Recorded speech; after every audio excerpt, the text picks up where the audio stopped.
राधे राधे दोस्तों। कल हमने कार्तिक महात्म्य का तीसरा अध्याय सुना था। आज हम कार्तिक महात्म्य का चौथा अध्याय का वर्णन करेंगे। चातुर्मास के नियमों का वर्णन। नारद जी बोले, ऐसा कहकर भगवान विष्णु मछली का रूप धारण किया।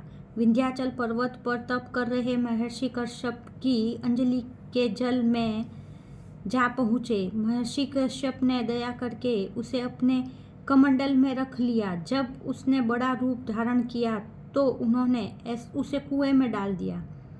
जब कुएं में भी न समा सकी तो उन्होंने उसे तालाब में फेंक दिया, और जब वह तालाब में भी न आ सकी तो उन्होंने उसे समुद्र में डाल दिया। वह वहाँ पर भी बढ़ने लगी। फिर उस मत्स्य रूपी नारायण ने उस शंखासुर को मार डाला। पश्चात शंख को हाथ में लेकर बद्रीवन में आ पहुँचे। बद्री नारायण में आकर उन्होंने सब ऋषियों व महर्षियों को बुलाकर आज्ञा दी कि पानी में इधर उधर फैले हुए वेदों को ढूंढो और उन्हें शीघ्र मिलाकर अपने पास लाओ। तब तक मैं देवताओं के साथ श्री प्रयागराज में ठहरा हूँ। इसके बाद सब ऋषि महर्षियों ने इन सब बीजों, सब वेद मंत्रों को ढूंढ निकाला।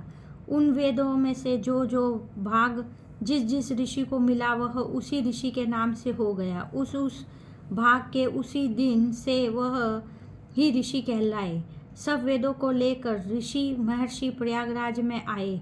उन्होंने वह सब विष्णु भगवान और ब्रह्मा जी को समर्पित कर दिए। ब्रह्मा जी वेदों को पाकर बड़े प्रसन्न हुए।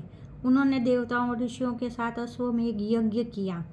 यज्ञ के अंत में देवता, गंधर्व, यक्ष, नाग व भगवान विष्णु को दंडवत प्रणाम करके प्रार्थना करके कहने लगे, जो सुनिए। देवताओं ने कहा, हे देव, हे जगन्नाथ, हे प्रभु, हमारी प्रार्थना सुनिए। हम लोगों को हर्ष का समय है, इसलिए आप हमें वरदान दीजिए। नष्ट हुए वेद पुनः श्री ब्रह्मा जी को प्राप्त हो गए हैं।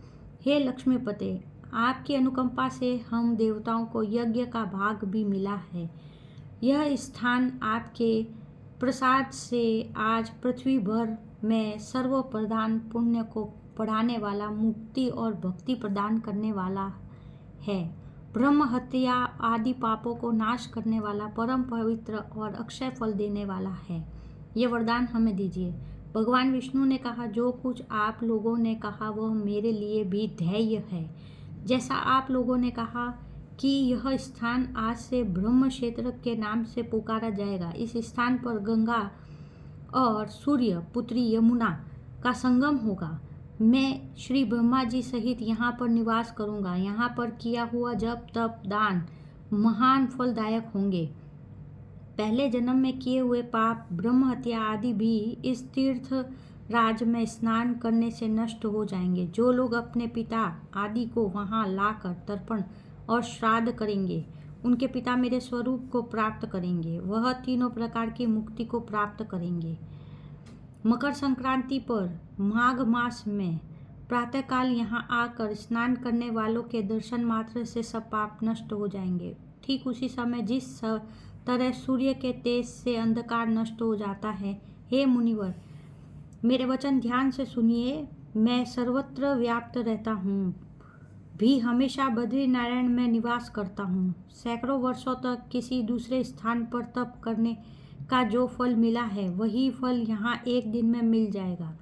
जो मनुष्य मेरे उस स्थान ब्रह्मादि श्रम का दर्शन करेंगे वह जीवन मुक्त हो जाएंगे और उनका समस्त पाप नष्ट हो जाएंगे। सूत जी बोले, ऐसा कहकर भगवान विष्णु अंतर ध्यान हो गए और देवतागण भी अपने अंशों को वहाँ छोड़कर चले गए। जो मनुष्य कथा को श्रद्धापूर्वक सुनते हैं वह श्री प्रयागराज और बद्रिकाश्रम जाने व स्नान करने के समान फल प्राप्त करते हैं। बोलिए कार्तिक भगवान की जय। राधे राधे। जय श्री कृष्णा।